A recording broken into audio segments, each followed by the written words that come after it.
Ինչ խորհուրդ կտաք պայծառության հասնելու համար։ Սովորիր ապրել սրտով։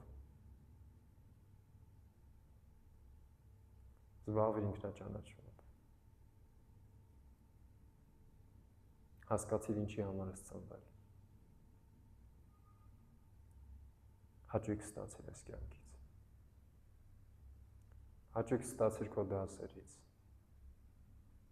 Հաճույք ստացիր եւ ուրախությունից, եւ տխրությունից։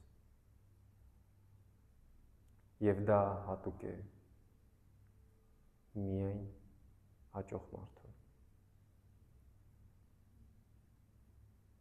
Ով ինչ-որ միտեղ գիտակցել է, որ աճելու ընթացքում կլինեն վայր ու վերումներ, եւ նա դրա հետ հաշտ է։ Ու դա խոսում է քո հոգևոր աճի մասին։ Եվ դա հոյակապ է։ Եվ դա իսկապես հոյակապ է։